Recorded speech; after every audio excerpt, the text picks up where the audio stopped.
মই ঠিক গীতাশ্ৰী বাইদেউৰ বিৰুদ্ধে অভিযোগ আনিছোঁ বুলি নহয়, তেখেতৰ সম্পৰ্কত দুটামান সঁচা কথা মই সামাজিক মাধ্যমত কৈছোঁ। কাৰণ যোৱা কালিৰ পৰা দেখিছোঁ যে তেখেতৰ বিষয়টো লৈ যথেষ্ট বাদ বিবাদ হৈছে। গীতাশ্ৰী বাইদেউ মোৰ বাইদেউৰ লগত পঢ়িছিল, মই বৰ সৰুৰ পৰাই তেখেতক পাইছোঁ, মেট্ৰিক পাছ কৰাৰ পৰাই তেখেতক লগ পাইছোঁ। বাইদেউ পঢ়াত অত্যন্ত চিৰিয়াছ তেওঁক দেখিছোঁ, কিন্তু কথা হ'ল যে তেখেতৰ যি বি বৰুৱা কলেজৰ অধ্যাপক হিচাপে দিয়া ইণ্টাৰভিউৰ সময়ত তেখেত ডক্টৰেট ডিগ্ৰী লোৱা নাছিলে, তেখেতৰ এমফিল নাছিলে, PhD নাছিলে।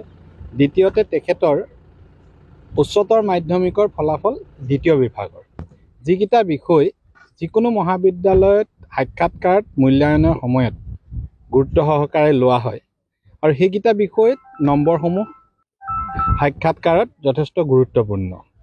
দ্বিতীয়তে অখিল গগৈ ডাঙৰীয়াই যোৱাকালি কোৱা শুনিছোঁ যে গীতাশ্ৰী বাইদেউ ডিব্ৰুগড় বিশ্ববিদ্যালয়ৰ স্নাতকৰ গ'ল্ড মেডেলিষ্ট। এইটো গোকাত মিছা কথা।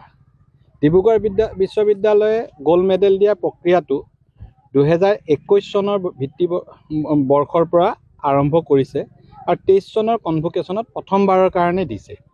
এতিয়াও ডিব্ৰুগড় বিশ্ববিদ্যালয়ে 44জন মেধা ছাত্ৰ ছাত্ৰীক প্ৰত্যেক বছৰে গ'ল্ড মেডেল দিয়ে, কনভোকেশ্যনত দিয়ে, আৰু গ্ৰেজুৱেশ্যনৰো গোটেইকেইটা ষ্ট্ৰীমৰ ছায়েন্স, আৰ্টছ, কমাৰ্চ বেষ্ট ষ্টুডেণ্টজনক গ'ল্ড মেডেল দিয়ে।